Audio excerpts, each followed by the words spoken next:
સુરત વરાછા સરથાણા વિસ્તારમાં એક કિશોર ગાંજાનું વેચાણ કરતો હોવાનો વિડીયો સોશિયલ મીડિયામાં વાયરલ થયો છે. વાયરલ થયેલા વિડીયોમાં વરાછા રોડ સરથાણા રોડ પર આવેલા પુલ નીચે ગાંજાનું વેચાણ થતું જોઈ શકાય છે.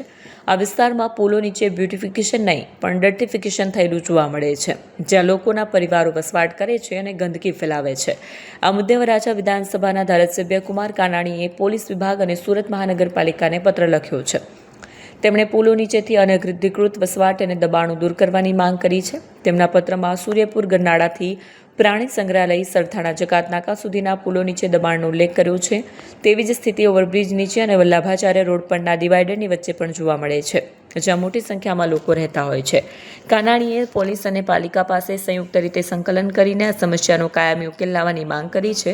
તેમણે આ ઉકેલ કેટલા દિવસમાં આવશે તેનો લેખિત જવાબ માંગ્યો છે. વરાછા રોડે સુરત શહેરનો મુખ્ય પ્રવેશ દ્વાર છે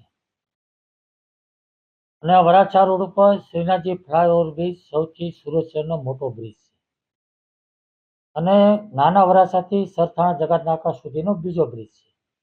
આ બંને બ્રિજ નીચે વર્ષોથી ગેરકાયદેસર લોકો વસવાટ કરે છે, ખૂબ મોટા પ્રમાણમાં વસવાટ કરે છે. આ બ્રિજ નીચે અનેક વાહનો, સંખ્યાબંધ વાહનોનું દબાણ પણ હોય છે, જેસીબી, મોટા ટ્રક, ટેમ્પાઓ, ટ્રેક્ટરો. એના કારણે ખૂબ ભયંકર ગંદકી પણ થાય છે. આ બ્રિજ નીચે ગેરકાયદેસર લોકો ફક્ત રહે છે એવું નથી, વસવાટ કરે એવું નથી, પણ એમના ધંધા પણ 2 નંબરના છે. દારૂ, જુગાર, ડ્રગ્સ, ગાંજા, અફીણ, અનેક પ્રકારના ન્યુસન્સ છે. લોકો પીવે પણ છે અને વેચે પણ છે અને અનેકવાર પોલીસે ત્યાં રેડ પાડીને પકડ્યા પણ છે અને મ્યુનિસિપલ કમિશનરને પણ ખબર છે. એટલે આ ત્યાં લાખો લોકો રોજ રોડ પર નીકળે છે, પોલીસ પણ નીકળે છે, કોર્પોરેશનના અધિકારીઓ પણ નીકળે છે. આ બધાને આ પ્રશ્નની ખબર છે અને વર્ષોથી લેખિત મૌખિક રજૂઆતો થઈ રહી છે, પરંતુ આ પ્રશ્નનો હલ કાયમી રીતે થતો નથી.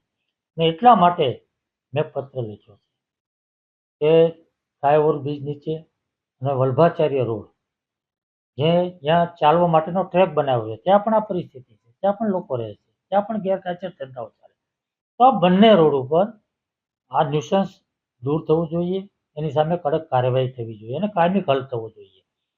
અને એટલા માટે મેં મ્યુનિસિપલ કમિશનર અને પોલીસ કમિશનરને બંનેને પત્ર લખ્યો છે કે બંને સંકલન કરી સંયુક્ત રીતે આ કાર્યવાહી કરી અને કાયમી ધોરણે આ પ્રશ્ન હલ કરવા માગો છે કે કેમ અને કેટલા દિવસમાં હલ કરવા માગો છો એનો લેખિત જવાબ મેં માંગ્યો છે. એટલા માટે